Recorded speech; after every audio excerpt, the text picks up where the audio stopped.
సెషన్కి స్వాగతం. ఈ సెషన్లో స్క్విరల్ కేజ్ ఇండక్షన్ మోటార్ యొక్క ఎఫిషియన్సీని బ్రేడ్ టెస్ట్ ద్వారా డిటర్మైన్ చేయడం గురించి తెలుసుకుందాం. సెషన్ ప్రారంభిద్దాం.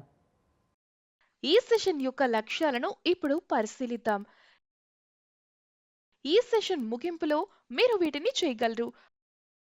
బ్రేక్తో అసలైన లోడ్ కోసం పరీక్షను కనెక్ట్ చేయడం మరియు నిర్వహించడం, స్ప్రింగ్ బ్యాలెన్స్ రీడింగ్ల నుండి అవుట్పుట్ పవర్ను ఖచ్చితంగా లెక్కించగలగడం, మోటార్ సామర్థ్యాన్ని లెక్కించడం. ఈ పరీక్షను నిర్వహించడానికి అవసరమైన పరికరాలు మరియు సాధనాలు ఇవి: బ్రేక్ లోడింగ్ అమరిక మరియు స్ప్రింగ్ బ్యాలెన్స్ తో 3-ఫేజ్ స్క్విరల్ కేజ్ ఇండక్షన్ మోటార్, 3 దశల auto transformer, triple pole single throw TPST switch, MI volt meter, MI ammeter, tachometer, dynamometer రకం వాట్ మీటర్, కనెక్టింగ్ వైర్లు. నేమ్ ప్లేట్ వివరాల ఆధారంగా మీటర్ల పరిధిని ఎంచుకోవచ్చు. మీటర్లను ఎంచుకున్న తర్వాత సర్క్యూట్ రేఖా చిత్రం ప్రకారం సర్క్యూట్ను రిగ్గింగ్ చేయాల్సి ఉంటుంది.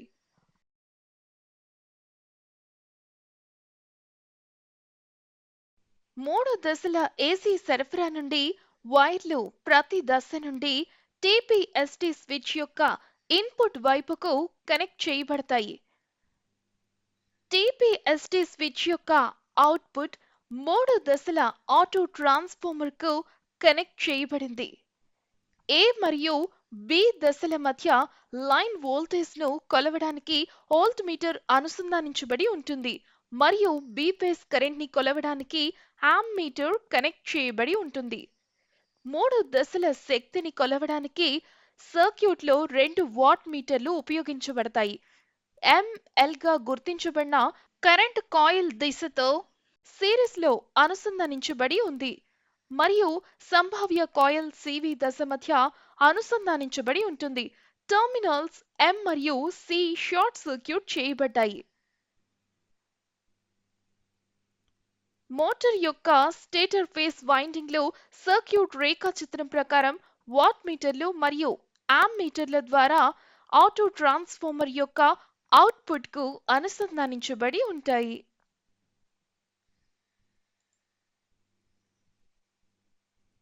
యంత్రం యొక్క రోటర్ యాంత్రికంగా బ్రేక్ లోడింగ్ అమరికతో జత చేయబడుతుంది.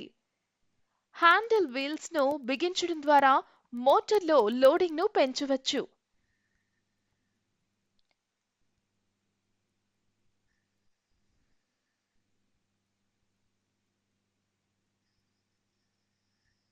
మూడు దశల విద్యుత్ సరఫరాను ఆన్ చేసి TPST స్విచ్ ను మూసివేయండి.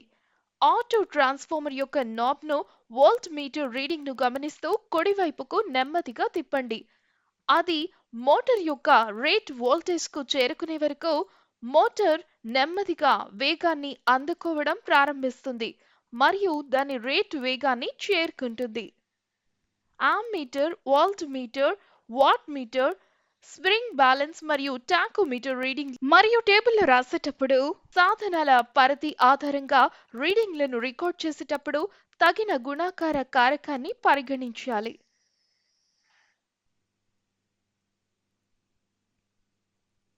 బ్రేక్ లోడింగ్ హ్యాండ్ వీల్ ను బిగించడం ద్వారా లోడ్ ను పెంచండి. మీటర్ రీడింగ్లను నోట్ చేయండి. అమ్మీటర్ దాని రేటింగ్ విలువను చదివే వరకు ఈ విధానాన్ని పునరావృతం చేయండి మరియు పట్టిక కాలంలోని రీడింగ్లను నోట్ చేయండి.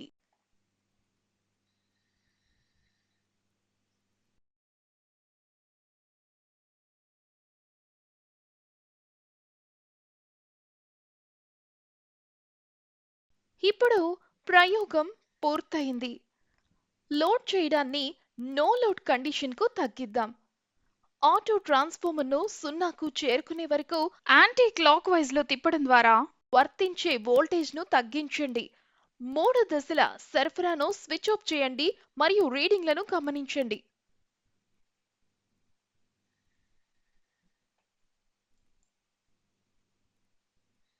బ్రేక్ డ్రమ్ వ్యాసార్థం మరియు బెల్ట్ యొక్క మందాన్ని కొలవండి మరియు నోట్ చేయండి.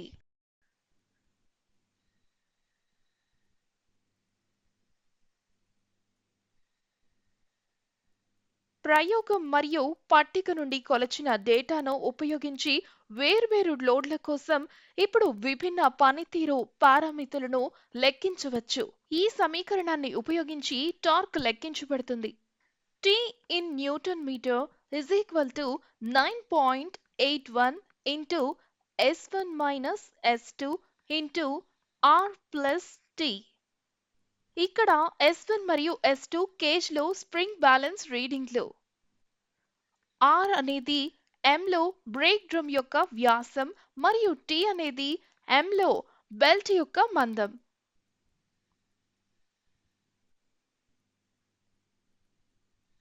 అవుట్పుట్ పవర్ ఈ సమీకరణాన్ని ఉపయోగించి లెక్కించబడుతుంది.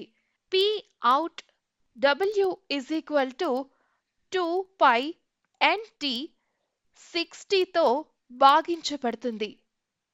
ఇక్కడ N అనేది RPMలో మోటార్ వేగం మరియు T అనేది న్యూటన్ మీటర్ NMలో టార్క్.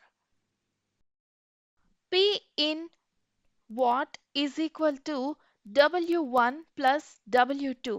ఇన్పుట్ పవర్ అనేది వాట్ మీటర్ రీడింగ్ల మొత్తం W1 మరియు W2. సమర్థత శాతం ఈ సమీకరణాన్ని ఉపయోగించి లెక్కించబడుతుంది. సమర్థత is equal to power out by power in into 100.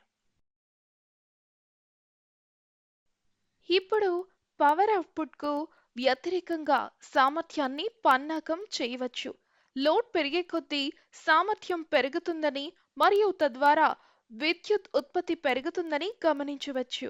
ఇది ఒక నిర్దిష్ట లోడ్ వద్ద గరిష్ట విలువను చేరుకుంటుంది మరియు తర్వాత తగ్గుతుంది.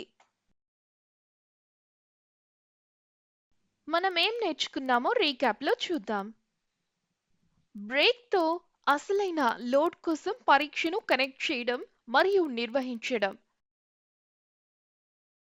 స్ప్రింగ్ రీడింగ్ల నుండి అవుట్పుట్ శక్తిని లెక్కించడం సంతులనం. మోటార్ సామర్థ్యాన్ని లెక్కించడం. కాబట్టి ఈ సెషన్లో స్క్విరల్ కేజ్ ఇండక్షన్ మోటార్ యొక్క ఎఫిషియన్సీని బ్రేక్ టెస్ట్ ద్వారా డిటర్మైన్ చేయడం గురించి తెలుసుకున్నాం. మీకు అన్ని విషయాలు అర్థమయ్యాయని ఆశిస్తున్నాను. తదుపరి సెషన్లో కలుద్దాం.